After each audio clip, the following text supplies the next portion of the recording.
Hello, and welcome to the Sept of the Howling Winds with my highly laggy minicam. Today we set the scene in the Umbra, the penumbra, the near Umbra, on the Sept somewhere. Probably deeper into the Sept, something is happening. And Sierra is most likely doing some sort of spiritual mojo that Abel has no interest in whatsoever, because spirit debt is way outside his forte, and he has no interest in engaging in other people's spirit debts. But he's gone on a bit of a walkies to find Sierra, both on business and for just social, just socialize. Particularly after the rather rough introduction to the water and to Jesse and Kate, and well, not so much Gabriel. They get along, which is kind of weird. But yes, Abel is walking on the Sept looking for a certain fury.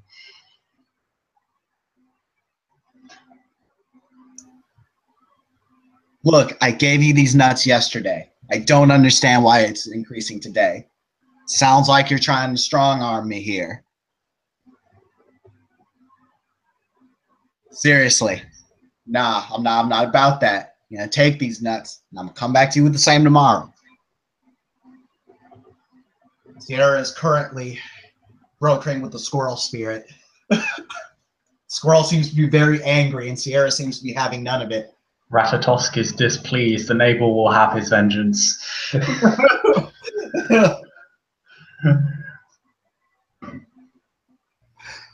Eventually, the squirrel will take the nuts. Cheapskates. Then leave. Sarah shakes her head. Ratatosk was not able to deceive you today, but yeah, Abel will just walk up to you and just say, "Was that a squirrel spirit?" Yeah, it was a squirrel spirit.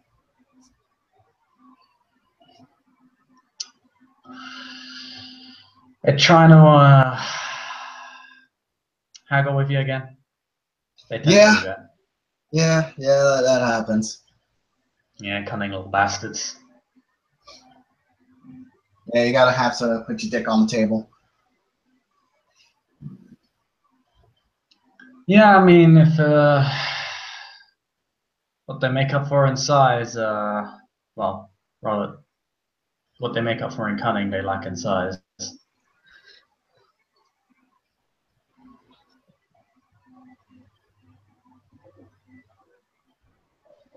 They're quick-witted little things, but shoulder in the hand, and they're not going to be so eager. But I mean, you know more about that than me. I just deal with the brood of Ratatosk quite a lot.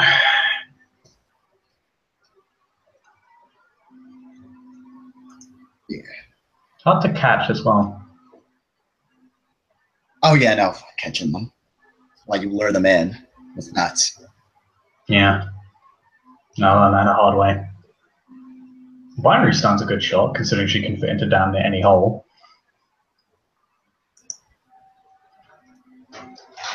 Might send her an old adventure sometime.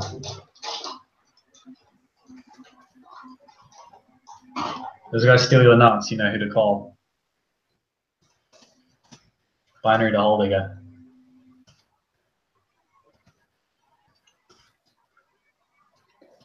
But yeah, how you doing? Oh, not too bad. Yourself? Oh yeah, pretty good. He's eating some foreign chocolate.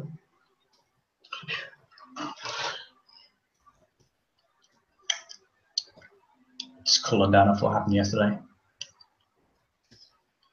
Yeah, I saw things got a little heated.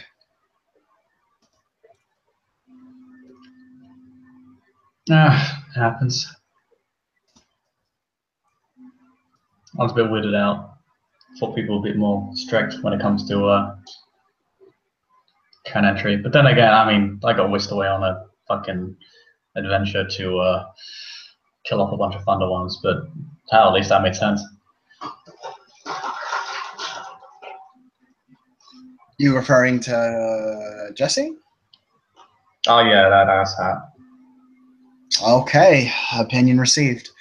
I don't like him. But I can work with him. I don't trust him.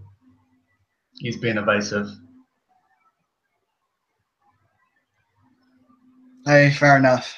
As long as you can work with him, I don't think you'll have too many problems. As long as he doesn't choose a mission as an opportunity to play a prank, I think we'll be fine. All right. For the most part, I'm just going to avoid him. I don't think this set is quite big enough for that yet, but you do you. I'll just go towards him then. He seems type that wants that sort of attention.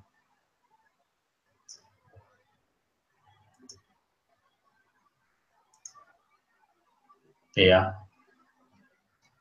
Ain't really my problem no more.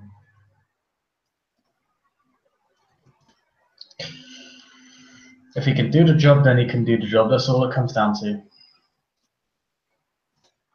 My concern is what he's running from or running to. Because you don't just cross the entire country for no reason. I know that because I did that.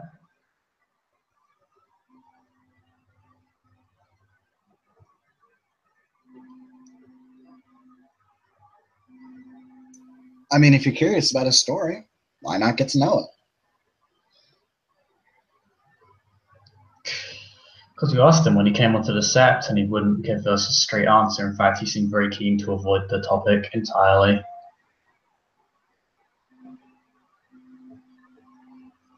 I mean,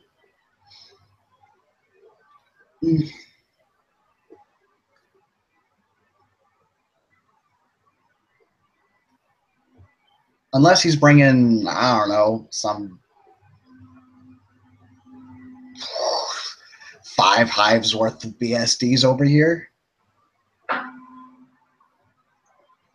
I'm sure he'll tell us as time goes along. I mean, I'm pretty sure I'm carrying like at least a dozen vampires with me.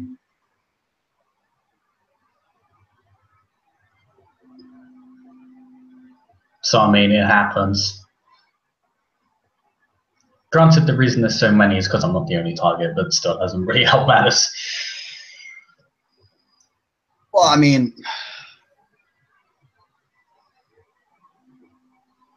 still though, that's your thing. We don't know what his thing is quite yet. Maybe there's a reason he's being a little more low key about it.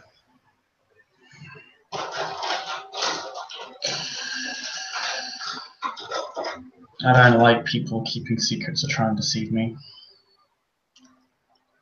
I'm not sure it's really trying to deceive anyone. I think it's just a case of figuring out who we can trust and who we can't. Or at least he established that. I guess it comes from the viewpoint that, how to say it, spill the story. Lamigali, if that makes sense. Yeah, like, look, you have your reasons for not liking the dude, and that's fair. I ain't gonna kumbaya with you and him like that, unless, I don't know, you really fucking want me to or something. Full shrug. But It runs a little deeper than you realize. We're a little more alike than he realizes. hey, that's fair. I mean, the reason I left my sept was because at the end of the day, my presence, our sept was already being besieged by a whole fuck ton of shit that we were already struggling to keep in line because we're dealing with about 5 or 6 armies of worm shit at the same time. add a small army of leeches on top of that, looking specifically for one person because at some point in time they pissed him off 60 or so years ago. And things start catching fire real fast. And while I wasn't exiled, I could tell it was probably only a matter of time before someone had to make the call, and it would have been the right call, because they need to prioritize Sept and Karen's safety over myself. So I made the decision to draw them out, come here, really realizing, of course, this is an entirely selfish action, because ultimately, this Sept is now going to be in trouble because I'm bringing baggage. But at least I'll acknowledge the fact that it is entirely selfish. And I'm honest and with myself about that and to other people. I didn't hide the reasons I came here. And I'm aware of what it says about me as a person. And I'm at peace with that.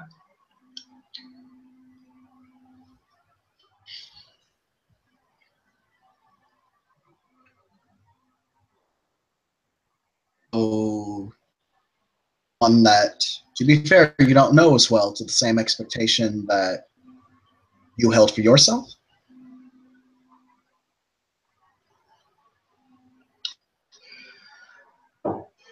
Is that, am I getting you right? I'm just making sure I'm getting you right. To an extent. I've been lied to for a very, very long portion of my life that continues up to this very day, and I still see it here. Just in different ways, not in how people speak, but in how they act, and how they carry themselves, and their attitudes.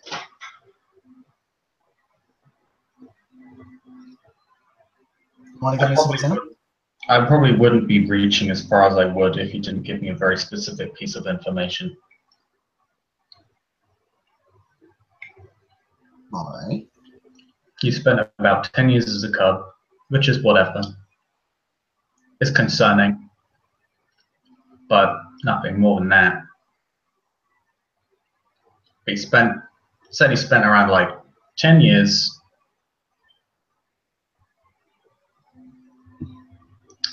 screwing around, or as per what he said, fucking around. Then his dad died. That life fucking mattered. Man, how convenient.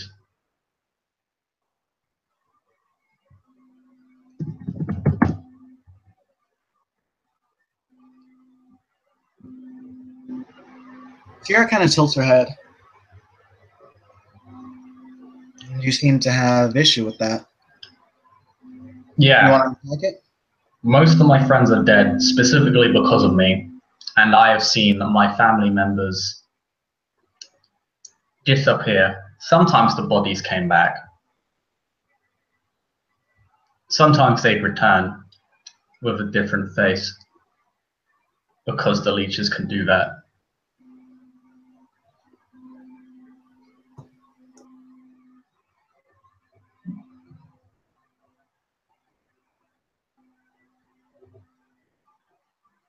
Took someone dying to get him to realize that, oh, maybe life matters. When in fact he's extremely lucky that he's only lost one person.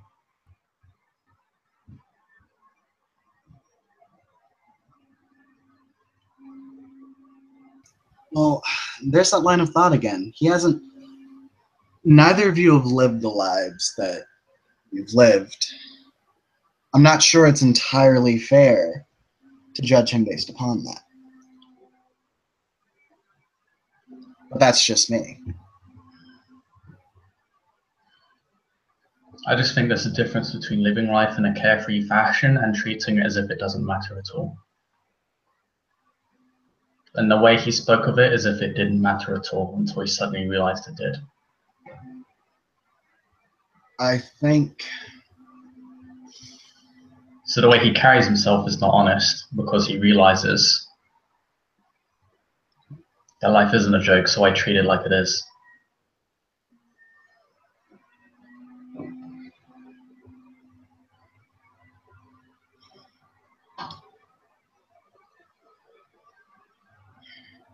But I'm sure I'm just reading too much into shit. Maybe just a little bit. Just a little bit. I feel Well, ways. I'm not saying your feelings are invalid, though.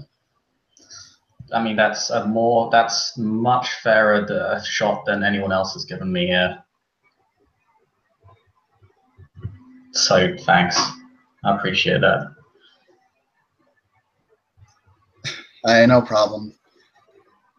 I wasn't too sure what was going on when I got up and saw what was happening. I just saw shit was really heated and a lot of shit about attitude or something. Yeah, people don't like me being humorless and militant, which is a bit strange considering we're literally all soldiers. But I understand that things are different here. At the same time, I'm not willing to censor myself just because someone's feelings might be hurt. The only person who is even remotely entitled to that shit is Katie.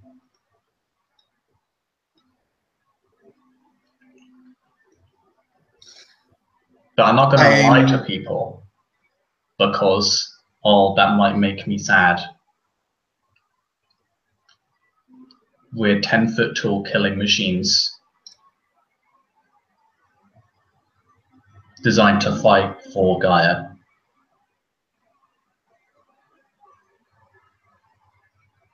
If feelings are the like things we're afraid of getting hurt, then we're in for an extremely rough ride.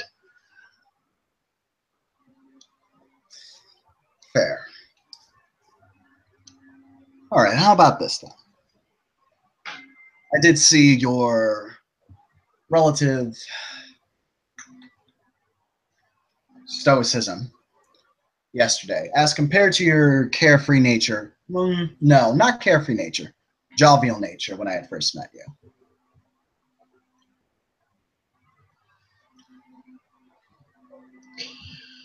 Now, I'm not sure what's entirely up with that, but I know plenty of people that have that kind of on and on switch.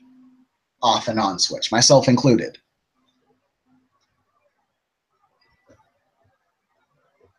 Now, don't you think that that switch,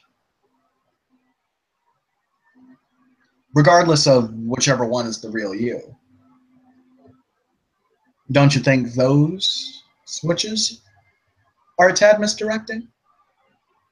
I won't say dishonest because there could be there could be just two sides of you, but that's just something I'm raising. Oh yeah, no, they're both me, just in a different context. It took me a while to, as you say, turn on in my first meeting here. I think because I was looking for Adelheid, and then I kind of got whisked off to a mission. It took me a while to actually get into it before turning on properly.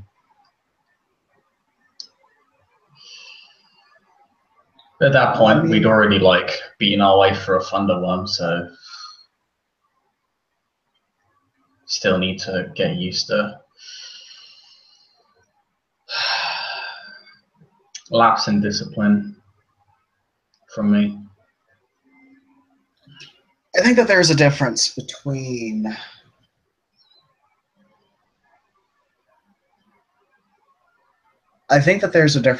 being yourself and having discipline such as that. I find that you are a disciplined person regardless of your general demeanor at the time.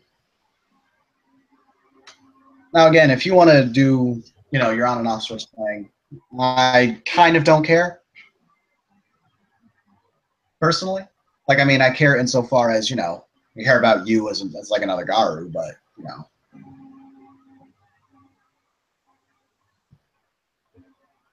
I'm not going to be like, Abel, you must loosen up. No.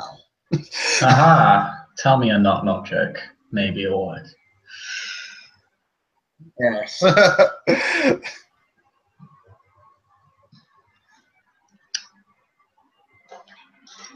Yeah, no, I understand what you're trying to say.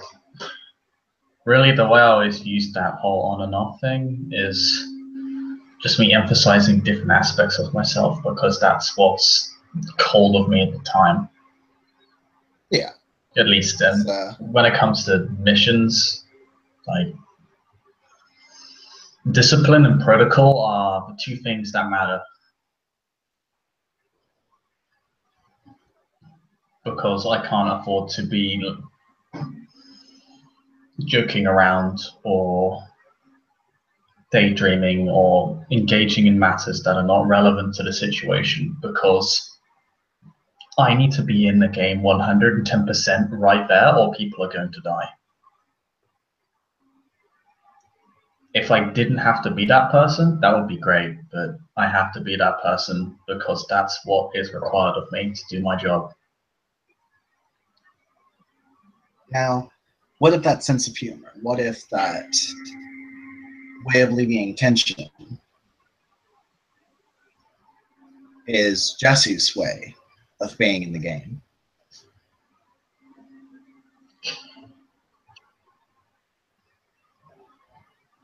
I'd have to see a lot more of that before I come to that conclusion. If he does have if he is more like me in his, I guess, well, offline or some sort of equivalent. Obviously, not everyone. In fact, most people aren't like that, because, as you say, it does. It requires a pretty specific mindset and outlook to even do that, let alone cope with that. But it's at that point, I'll reserve judgment. Still don't trust his ass. That's fair. I can't. I can't magically make you trust someone more. She looks side to side.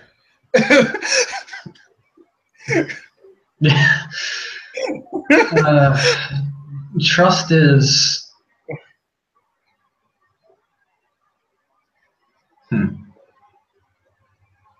something that takes time to build and something that is easily abused by people looking to play games.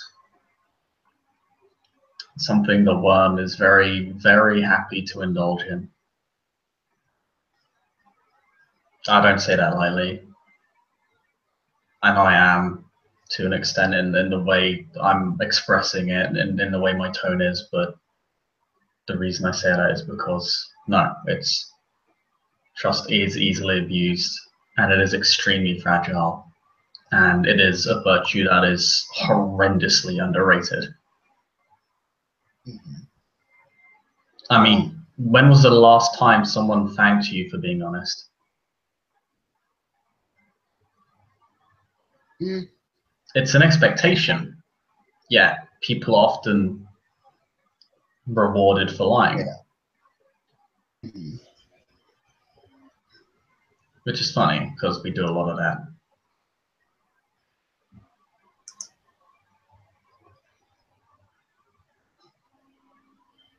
Maybe that's why I'm a bit more in touch with my lupus than other homins are. Could be. Less bullshit, just cut straight to the chase.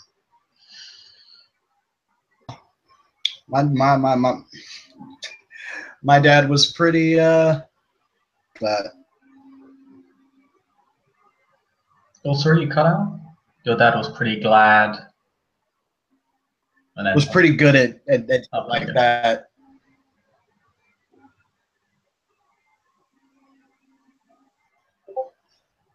A lot of people forget this, but wolves also do and really enjoy playing around.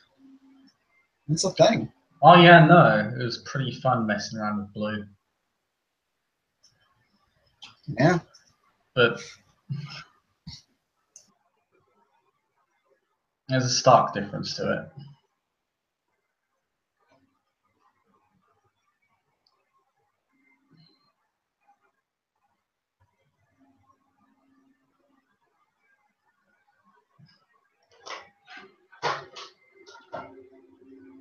It's not like either of us are pretending to be anything more than what we are when that happens. We just are, because that's how it works. It's not really a better way to explain it other than it's natural. Yeah, so I don't know all of what happened. All I know is just that spat with the water.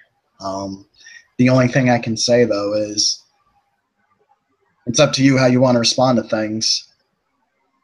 All that I would say is, whilst you have your context, others have theirs. And while you are not beholden to conform to everyone's context, I think that social situations are definitely a two-way street. Much in the same way that I speak to spirits.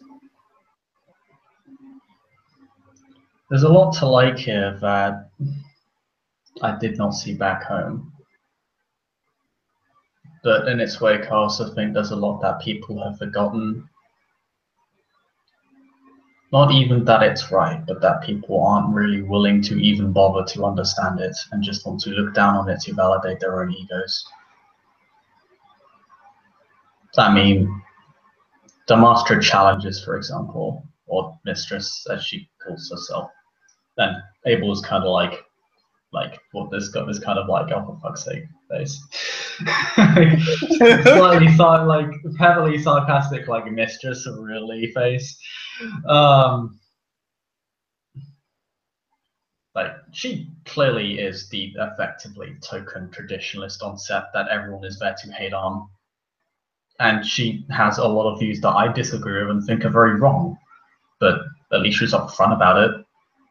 It's more honest than a lot of people involved in that conversation.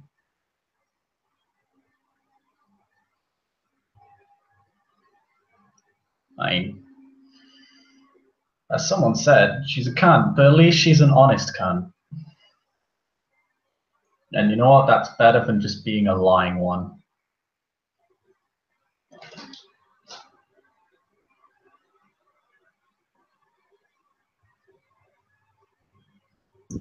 Also, OC, I'm aware he just said the C word in front of a Fury, and I want to see the results of that.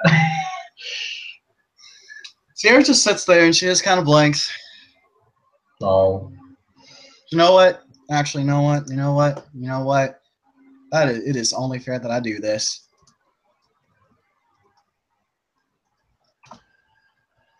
It's not even offensive in English.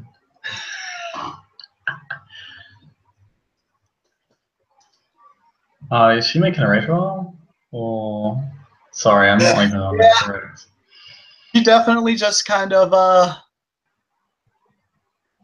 she was steepling her fingers, and all of a sudden that grip becomes a lot tighter. He has no empathy, but I'm just going to say he notices that because she's not really hiding her emotions. Yeah, she did rage. Oh shit! Right, yeah. Sorry about that. I It's think fine. literally. I mean, I don't want to throw someone on the bus, but not my words. Only be honest part. But yeah, people don't like her because she hates Metis, which is wrong. I don't even have specific, like, in the sense of, I'm not an exception to the rule of my tribe. Our tribe is actually pretty open towards Metis. As long as they're capable, they're fine. But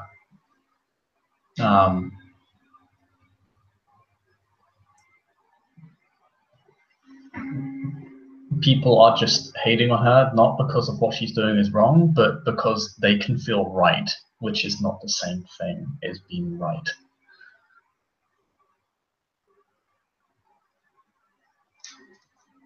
And a lot of people aren't even willing to take the steps to rectify that, in the sense that, okay, just challenge her. I'll be interested to see if Kyle actually does it, or Bleeding Fire. Because he should. Yeah, he definitely has beef with her. I mean, he can, and it's his right, and if he feels that strongly, he should stand up for what he believes in. If he's not willing to do what's necessary to stand up for his beliefs, then that's really not anyone else's problem but his.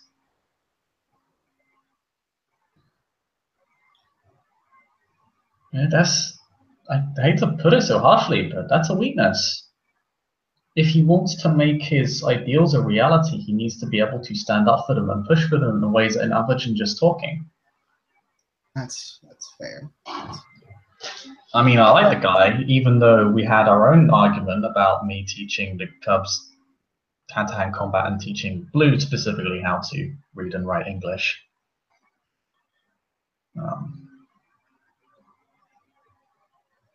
But at the end of the day, like, you know, he's my Raya, but two, yeah, he can say those things and act the way he wishes in regards to that. Like, that was fairly civil, and he had good points to make. He was trying to make another one, which I clearly didn't get because he got mad and then walked away, but a conversation was actually held. Yeah, it seemed like from where I was sitting, it seemed like Kyle felt like he was talking to a brick wall. Yeah, pretty much. Now, I want to go back a little bit because you did something very interesting. When you called the Mistress of Challenges, that's what you called her, you noticed that I didn't particularly like that very much. You just apologized. And you clarified not your words.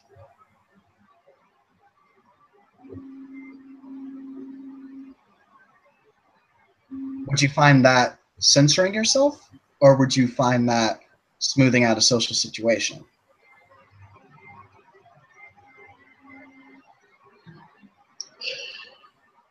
I'm not sure you're going to like the answer to this because I'm going to how do they say?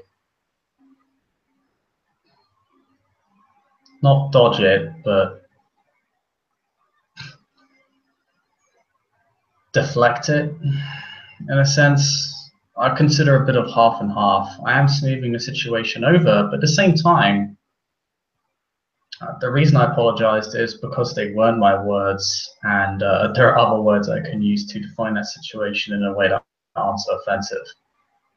I understand what the next sentence to that is going to be, but I feel like I'm not losing any sort of clarity or directness over what I'm saying. As when before, I wasn't. I don't think you would have either. But again, that I think that further just shows what I'm talking about. There's a way for you to express yourself and have it not be, you censoring yourself or keeping yourself hidden as you disdain, but while still maintaining relative, I say relative because we're Garu, harmony in a situation like this.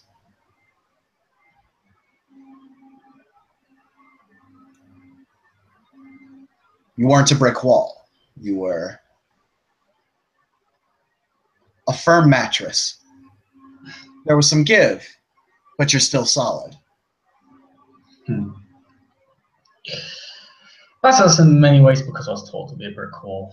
Not in the ignorant sense, but in the sense in that I have to, well, I don't have to, but am very much taught to say the thing, do the thing, and deal with the consequences of that, whatever that might be. Just providing context, not really trying to justify it, just is. Mm-hmm.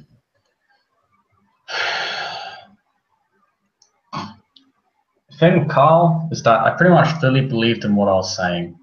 And a lot of it was me just literally defining his options, because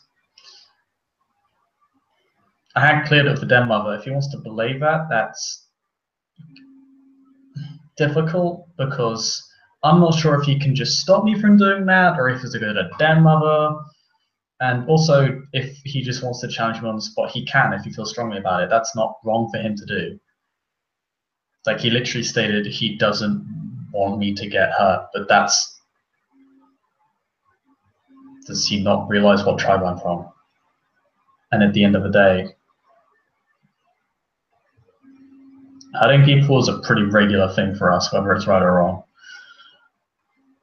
Suddenly, like, putting a fence there, like some arbitrary gate, is a little late.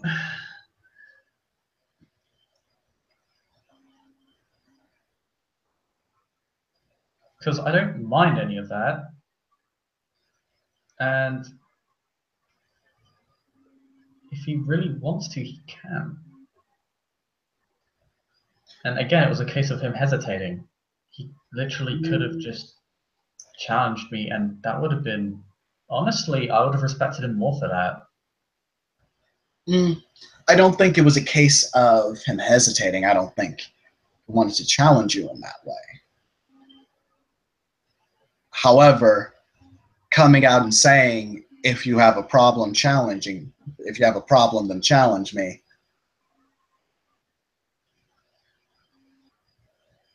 It seemed like it did seem like you were giving him the invitation, like you were saying, "Come at me, bro." It was an invitation. I'd have respected him more if he did it. I'm not lying about that. That's absolutely. I understand that there are other ways for him to do it, but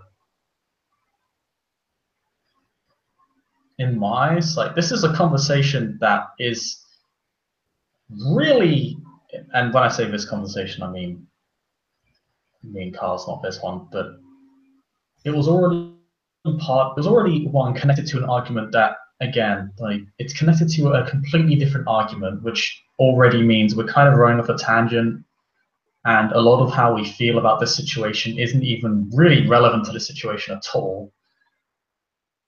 And two, we're not getting anywhere. We've had this conversation. It's not working. There are systems in place for us to work through our problems when conversation is not working. And not just that, but people think there's nothing to understand when you fight something. There's this really strange, at least to me, this notion that challenging someone is some sort of brutish activity, exercise in ignorance. I've gotten to know someone better by fighting them and challenging them than I ever have by having a single conversation with them, because in that moment, they're completely honest with me. Not only in their words, but in their actions.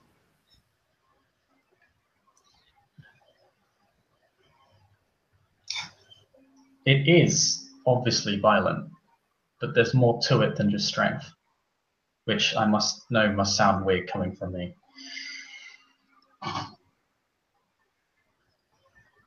I don't think so personally. At least about it sounding weird. As for a challenge being violent, it's a bit nitpicky, but challenges can be anything. I figure you would expect them to be combat related, or at least something. Oh, sorry. But I've seen some challenges be a game of chess. I'm not very good at chess. I'm okay.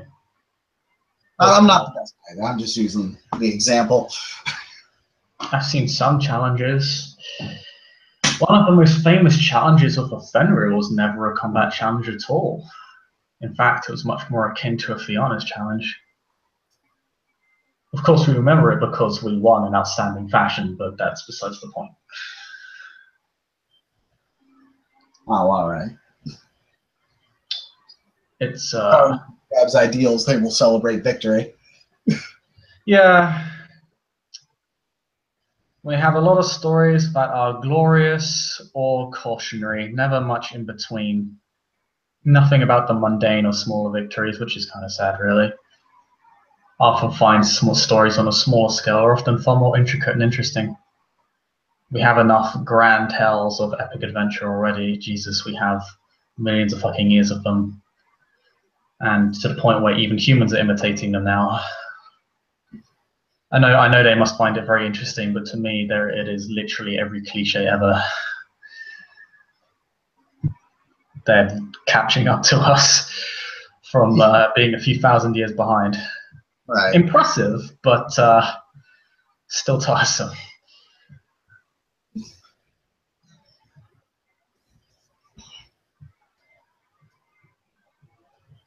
But yeah, I think a lot of it is that, frankly, I have zero interest in politics whatsoever. Some politics deserves to be noted in the sense that, I mean, I don't have to tell you that because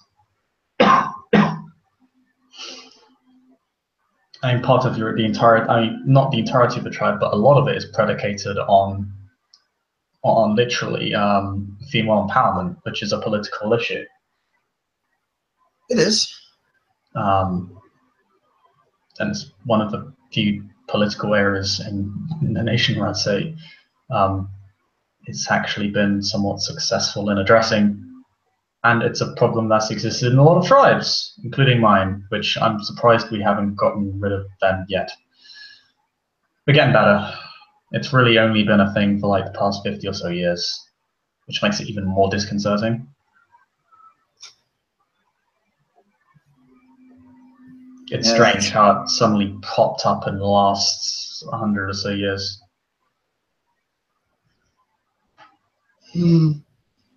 I think I know where that came from, but it's not going to be a problem here. I can tell you that for a fact. Because if the war doesn't do something about it, I will. And it doesn't really matter how high ranked that person is. They're literally a sham to my tribe. That is fair. But I mean, then there are other issues that are simply not relevant. They are purely human issues, and we are not human.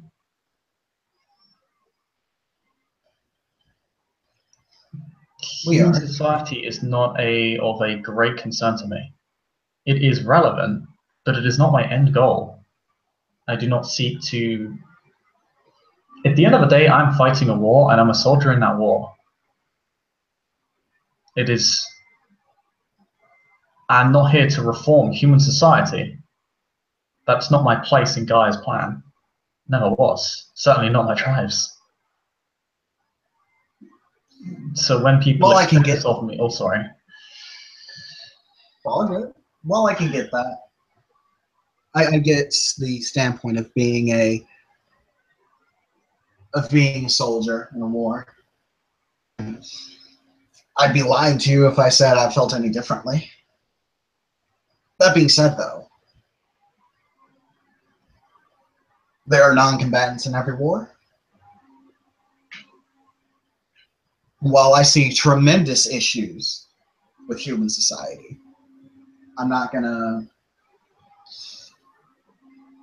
I think it would be a very, very poor idea to discount them entirely, especially the point that we're in right now. Oh no, humans are still creatures of Gaia as much as anyone else. As anything else, rather. I would never suggest that they don't have value. Particularly my kinfolk. If someone... Well, they wouldn't, because there are real issues with trying that in the first place, but you know where I'm going.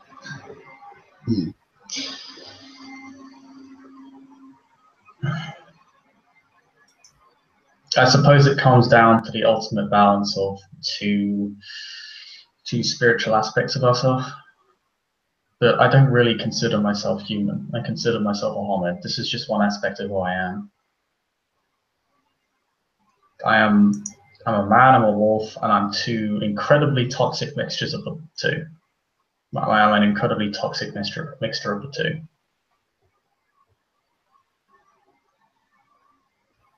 I don't fit in either world. I fit in this one.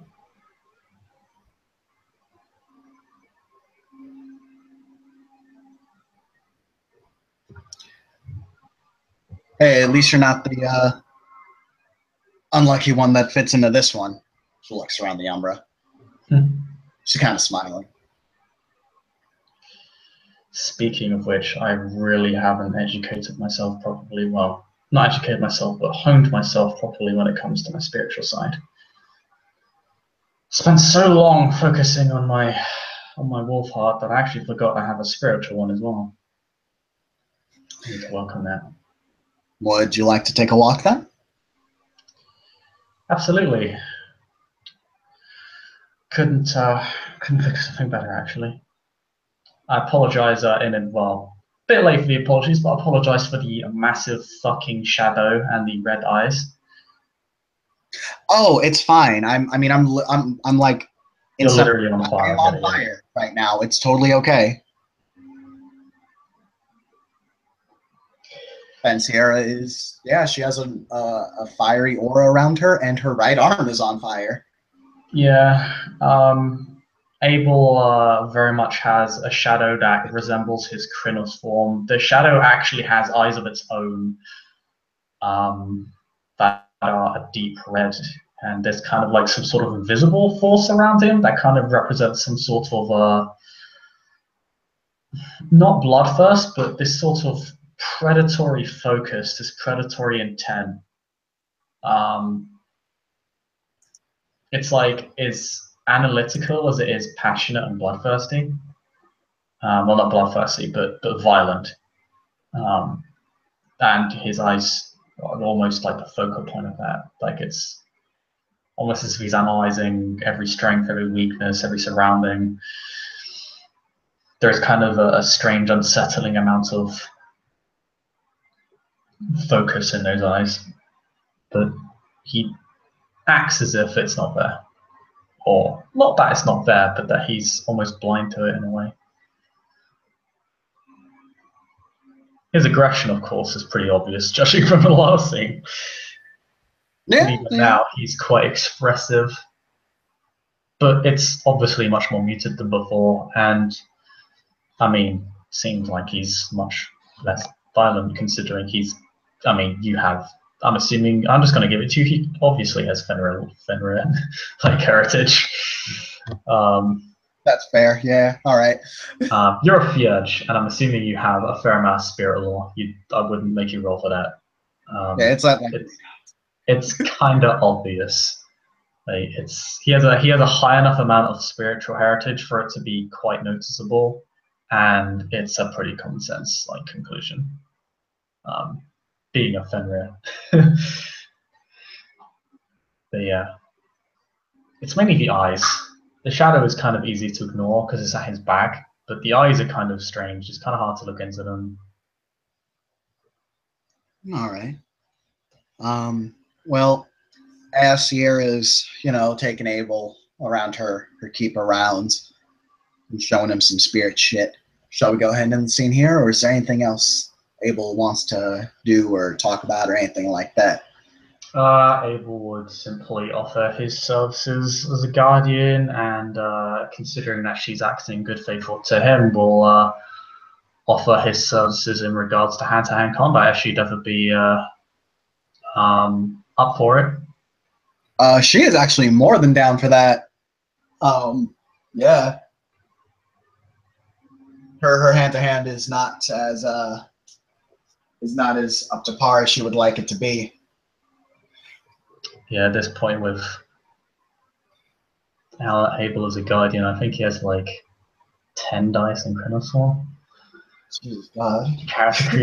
Character creation level, like already an insane amount of dice.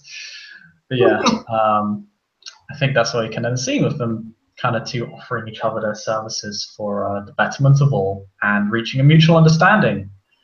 And Abel actually giving some ground. The Fenrir can learn, people. It's possible. Furies and Get can get along. Oh my god, a Fury and a Get getting along. This is actually a miracle. GG.